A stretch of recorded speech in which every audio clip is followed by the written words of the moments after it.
उन किसानों ने इतना परिश्रम करके तुम्हारे अंदर में बीज बोते हैं, हे पृथ्वी माँ तुम वो बीज क्यों खा जाती हो, फल के रूप में कुछ नहीं देती तुम। पृथ्वी ने कहा कि राजन, एक अबला के ऊपर तो साधारण वीर भी हाथ नहीं उठाता, और तुम एक राजा होकर के मुझ गाय बनी हुई पृथ्वी के ऊपर बाण तान रहे। मुझ पर बाण तानने के पहले अपने अंदर झांक करके देखो। कहा क्या अंदर झांक करके देखें? कहा गलती मेरी नहीं है, ये गलती आपके पूर्वजों की है। कभी कभी हमने अपने जीवन में कोई पाप नहीं किया होता है, हमारे पूर्वज जो पाप करके चले गए हैं उन पापों का परिणाम हमें उठाना पड़ता है।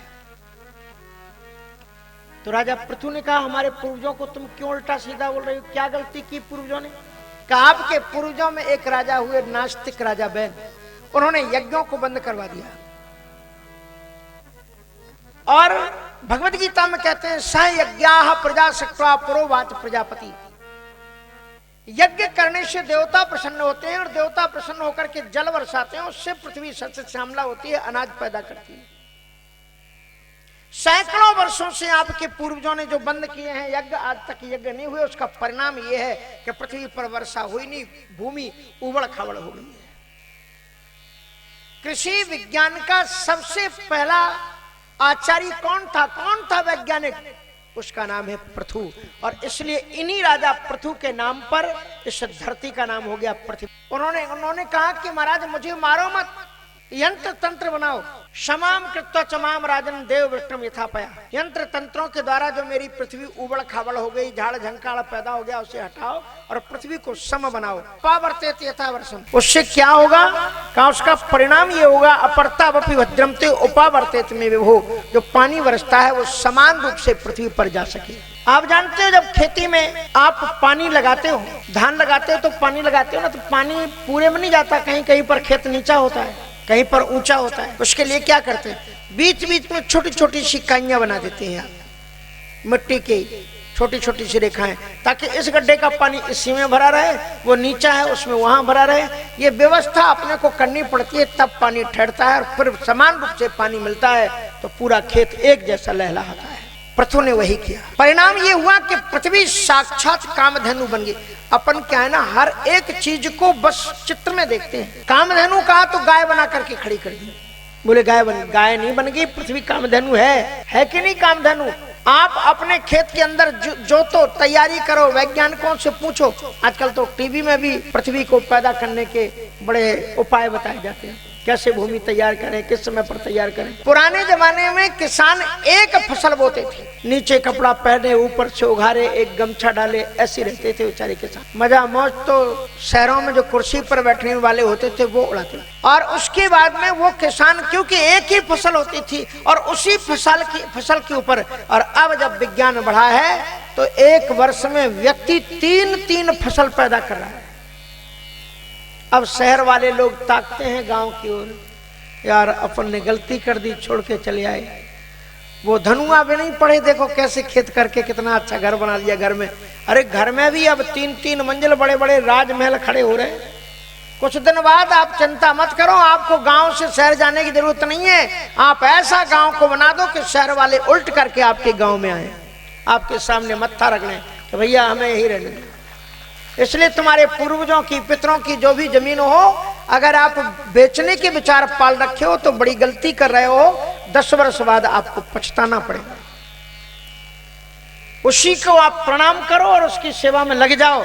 तो पृथ्वी माता कामधेनु है, इसमें आप गन्ना बो तो ये मीठा रस दे देगी, और इसमें मिर्च के पौधे बो दो तो क्या देगी? मिर्च दे देगी। इसका नाम कामधेनु है। जैसा फल तुम डालो वैसे ही उसके अंदर में निकल करके आएगा।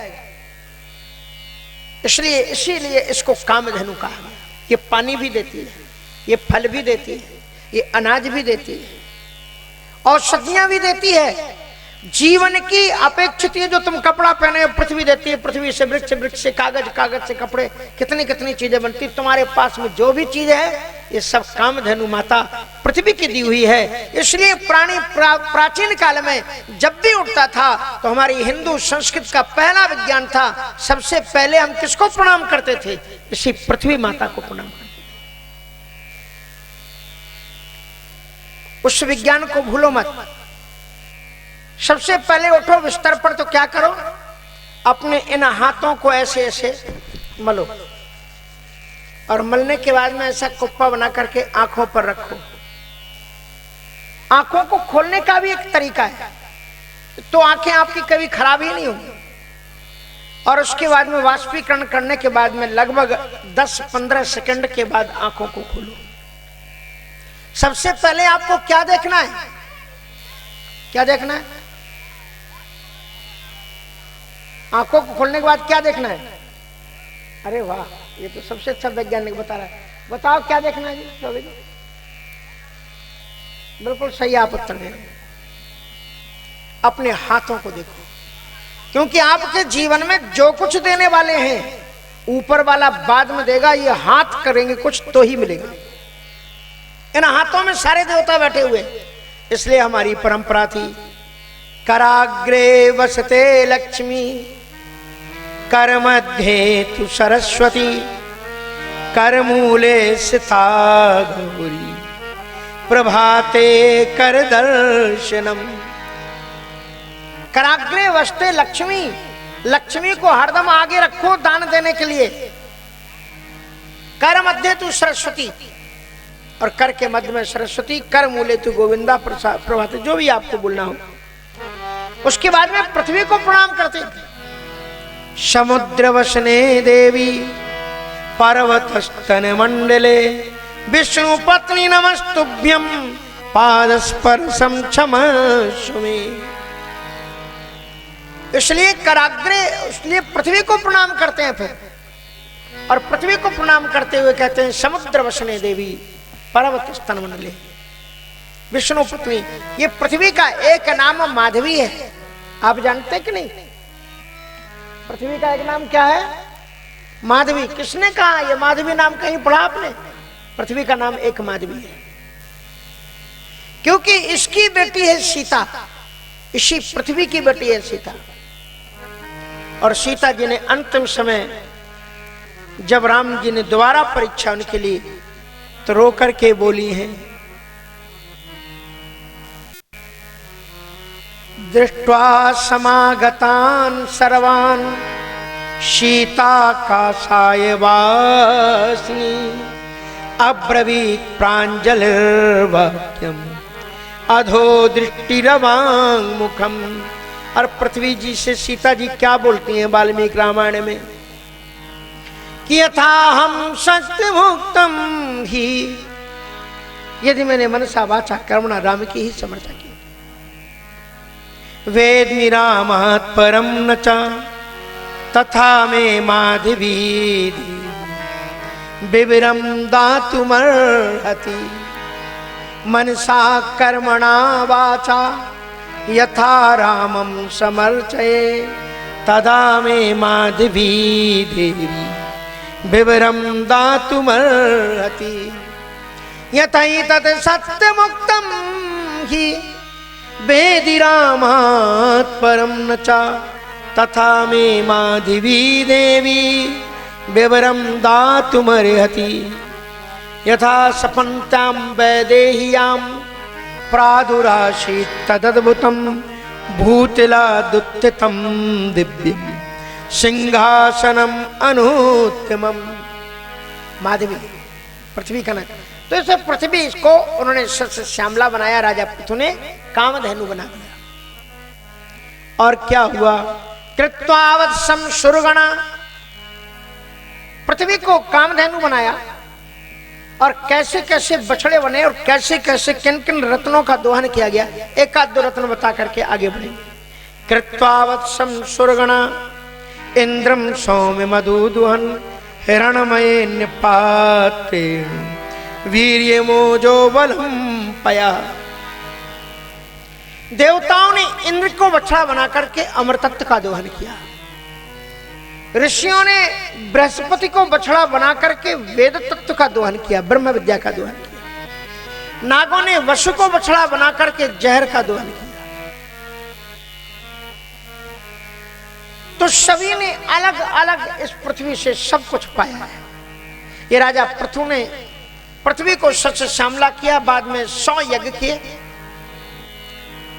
और उन यज्ञों को घोड़े को चुरा करके इंद्र ले जाते थे। उनका युद्ध हुआ और अंत में ऐसा भयानक युद्ध हुआ कि उन्होंने निश्चित कर लिया कि मैं आज इंद्र को मार डालूंगा।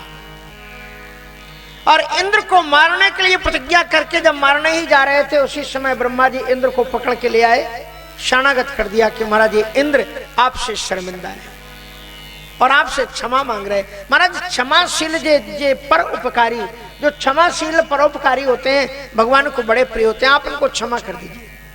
राजा पृथु ने इंद्र को क्षमा कर दिया और जब इंद्र को क्षमा कर दिया तो उसके बाद में जो क्षमाशील होते हैं भगवान प्रसन्न हो जाते हैं। भगवान नारायण प्रकट हो गए सामने, तपस्या से प्रकट नहीं हुए, उनके सद्गुणों से नारायण प्रकट हुए और प्रकट होकर के बोले कि आपको जो भी मांगना हो वरदान मांग लो।